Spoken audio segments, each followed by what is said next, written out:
Hey friends, let's make some cute, colorful cutout cookies for Christmas. And let's start by making the dough. I'm going to take 2 sticks of softened butter and 1 cup of sugar and blend those with my electric mixer. Now, if you don't have softened butter, it is okay to put it in the microwave for a few seconds. That's what I always do.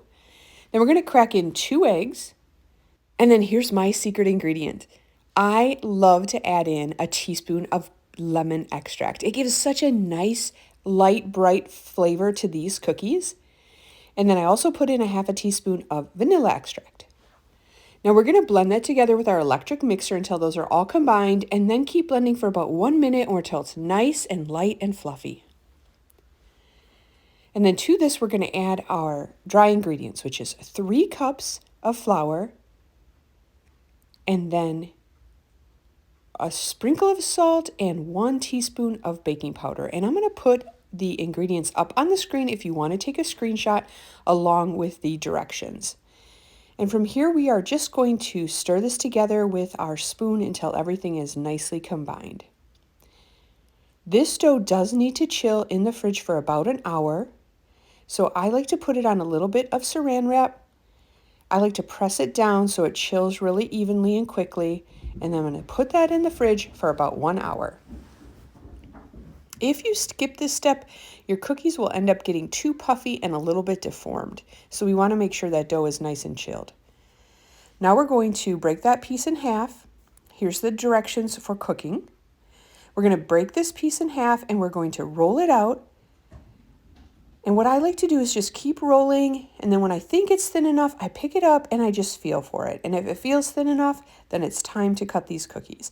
And it is really hard to get it exactly perfect, but just try your best. Now we're going to cut those out with our favorite cookie cutters, and you can do these for Christmas like I am here, but you could do these with fall cookie cutters, Halloween cookie cutters. I like to do hearts for Valentine's Day, really any holiday. Now see that one? I felt like it was too thin, so I just put it back in the pile, and I'm going to just re-ball all of this back up and re-roll it out on a floured surface and start again, because there's still lots of cookies to get out of that dough. So every time you finish cutting all the cookies out of your dough, you just roll it back up, press it together, and then roll it out on the surface, and you can get a lot more cookies out of that piece of dough.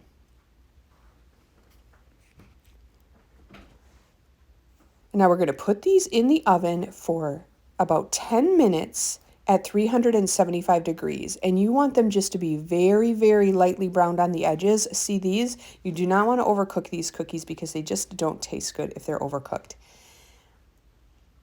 And then it's just kind of assembly line. You just keep putting them in the oven every 10 minutes and bring them out. And now you're going to put these on a cooling rack to cool, and they cool very, very fast. It only takes about 10 minutes for these to cool. So you can definitely bake these and frost these in the same day. Now you can see how the baking soda makes them light and fluffy and bubbly on the bottom.